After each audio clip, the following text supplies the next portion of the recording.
Don't do things that you don't want to do, but also don't say no to things that might even propel you into growth. Be the friend or partner that you want to have, investing in your own development, whether it is emotional, mental, physical. Strong, meaningful connections and relationships are built on mutual respect.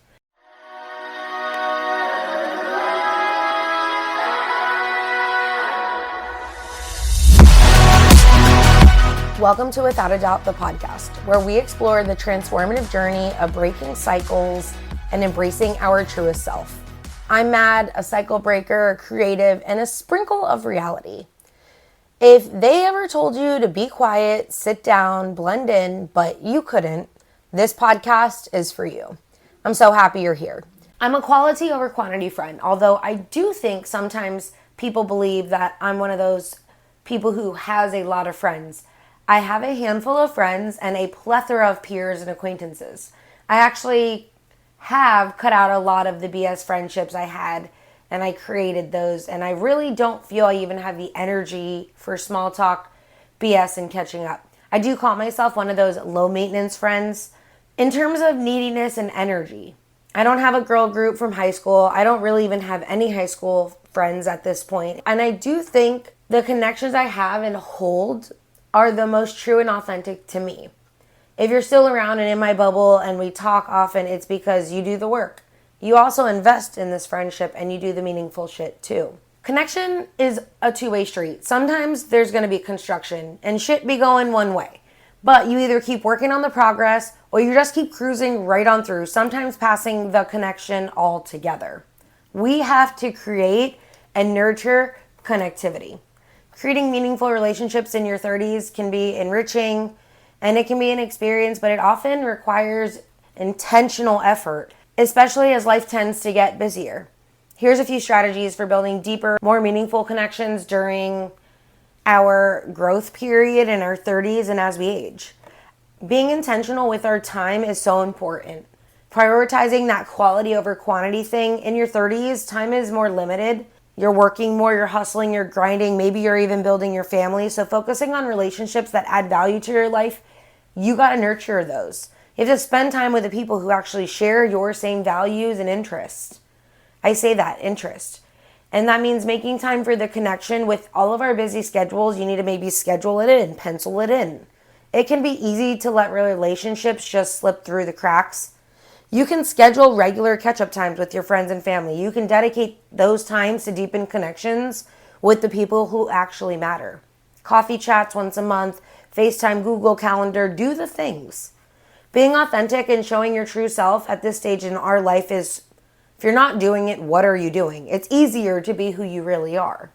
People appreciate authenticity, vulnerability, so allow yourself to be in those real conversations and those interactions. Don't settle for the superficial connections. Investing your time in relationships where you can be more open and just transparent. That's going to lead to more deeper connections, period. Those bonds, the meaningful bonds, that is what it's built on, vulnerability. Also, creating experiences like sharing activities and like going out and doing things, whether trying out a new hobby, watching something new, going on a trip, taking a class together, doing those things are how you're going to actually strengthen the relationship. Doing new things in general is just a way to connect, period.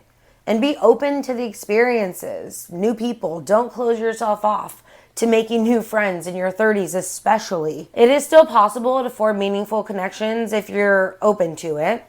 It is harder, but it's because we already have routines, we already have these values, morals, ethics, and you have these other built connections you've already are working on and are adhering to. Sometimes new relationships with friends fosters inspiration, creativity, and more importantly, growth. Learning how to be a good listener is so important with connecting with others, being empathetic, active listening, showing genuine interest, and asking questions, like paying attention. It's so important to engage in conversations with care. And I think sometimes supporting others, like just offering the support when your friends or loved ones are going through a hard time, being there for someone, building it, it's how it builds trust and strengthens your bond. It's integrity. And then I think the communication thing is a big thing. Big thing with connectivity. setting healthy boundaries, being honest about your needs, your expectations, your limitations, what you are willing to do, addressing issues early on, don't letting these little conflicts fester, like talk through your problems. Even if they're solved, it doesn't mean you have to go back to where you were, but like trying to understand the other person's point of view. Connecting, period. Working on your self-growth is key, like self-awareness, hello. The more you understand yourself, the more values, the desires, your weaknesses, your quirks, the better you're going to be able to connect with others. Taking time for introspection and personal growth. I let a lot of people wander the other way this year because I was just tired of the lack of self-awareness. I have a friend who is recently venting to me about another one of her friends who only talks about one subject, and that subject is about being a mom. I also had someone in my life who did this. It's quite boring, honestly. It's like the lack of self-awareness, mom brain. Not all moms are like this, but if you know one, you know one. Being a mom is the hardest role in life. I know because I watch my own mom. I watch my friends who are moms. I don't want that role. I know because moms work the hardest and don't get paid back for that. I know because I see moms sacrifice it all. But being a mom is not the only thing that you are. And when another mom is venting about her mom friend talking about being a mom, it's lack of self-awareness on that other mom. Are you still here? Can I get a fuck yeah? Read the room. Be aware of and work on growing connections as authentically as you can. Don't do things that you don't want to do, but also don't say no to things that might even propel you into growth.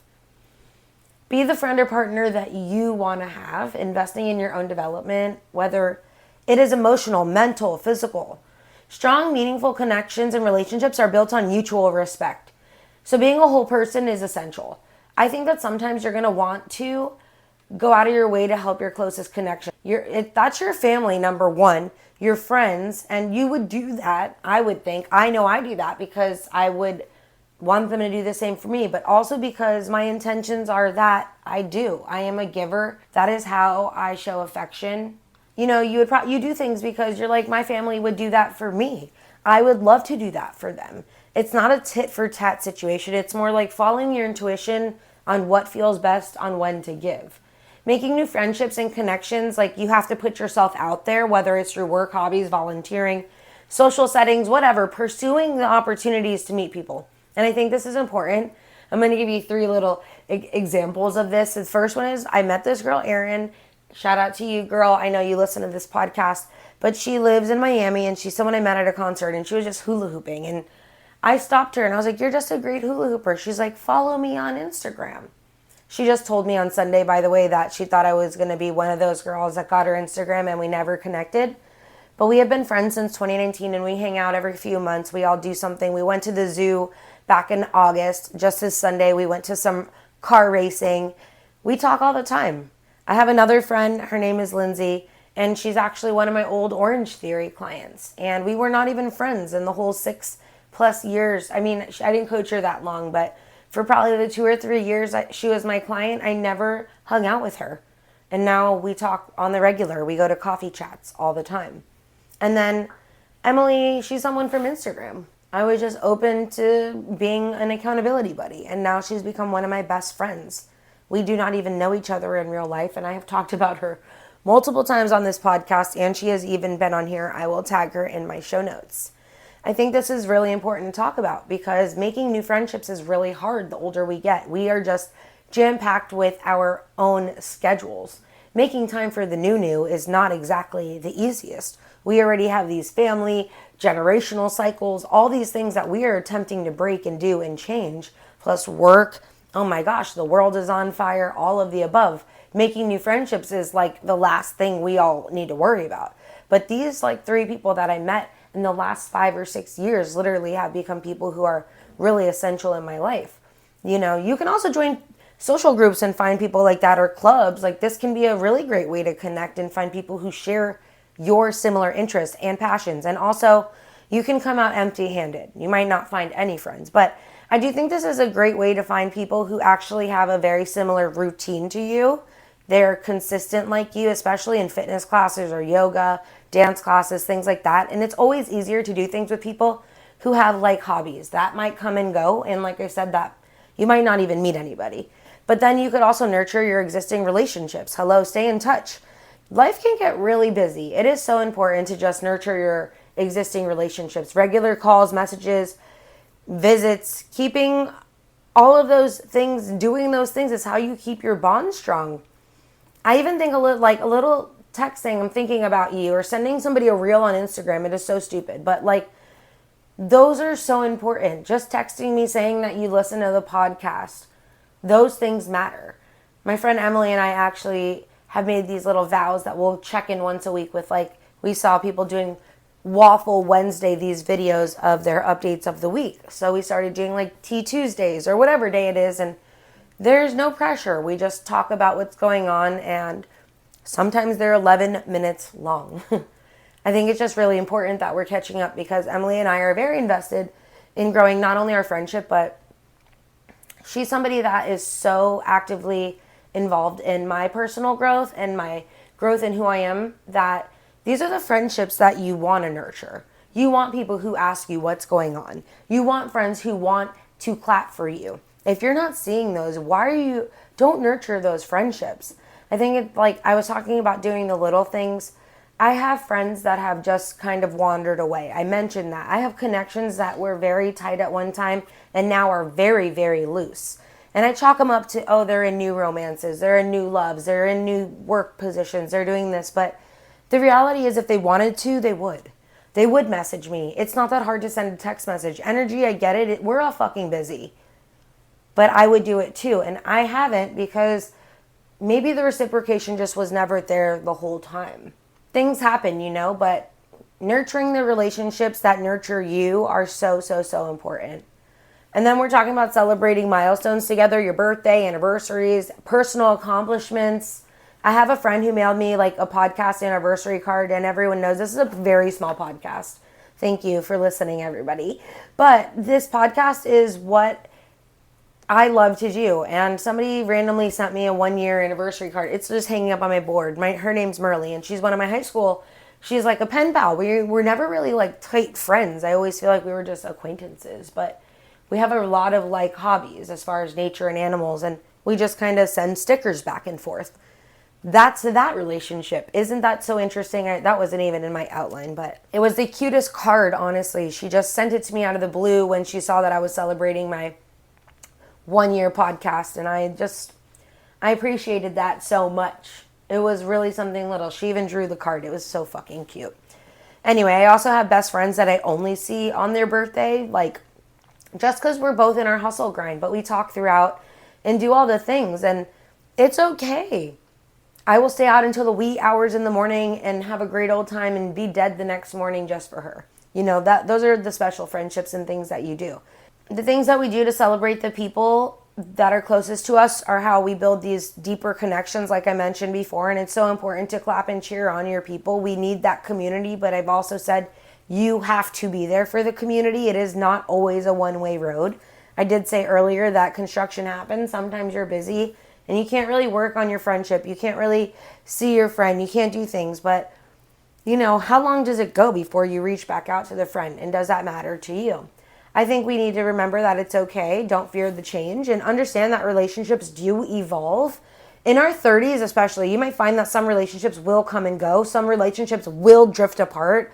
And some connections are just not as tight as others.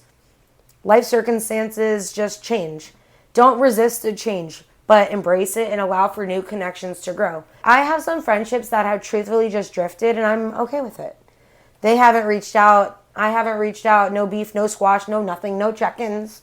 We floated in opposite directions, you feel me? Plus, I have some friendships that I have broken up with due to moral differences, values that don't seem to really align, and other commitments and ideology that doesn't really sit right with me. I've also allowed really great friendships to end over hurtful comments, allegations, lack of self-awareness, which also leads me to thinking if at those times those friendships were even true to me. I love those people at those times, and I don't know if I was even authentic to myself. And I think that's why I ended up ending a lot of the friendships, because I realized I was molding and folding into a person that I really didn't want to be. And that's okay to end friendships and to grieve them, and connections do break. The change is inevitable, and not all connections stay connected. Practicing patience in meaningful relationships really is going to mean taking time. Building deep, meaningful connections is not always going to happen overnight. You might find that rare person that you click with right away. But be patient. If you're not really finding friends out there, it's okay. Nurture the relationships that you do have. And your 30s can be actually like a really amazing time to weed out the shit you don't want in your garden. I always say that. It's been a really flowering year. A lot of garden analogies. But it's a good time of personal development in our 30s. We start strengthening the human traits and personality traits that we have. And we start really strengthening bonds we want to keep. And these bonds can be so rewarding. The connections we make with people are intentional, authentic, empathetic. They can be lasting, and they can enrich our lives and everybody around us forever. If you can go out, you can get intentional with your connections. You can shine your light on everything. Being connected isn't just about connecting to others. It's about being connected with yourself. It's about loving who you are, and it's about being authentic to you. You're without a doubt a badass. Don't you let me forget. Don't you let me leave you without telling you that. That was a hard one today. Don't you let me leave you without. Don't leave without. Anyway, you're without a doubt a badass. Don't you forget it. I will see you next week. Your girl Mad. Bye.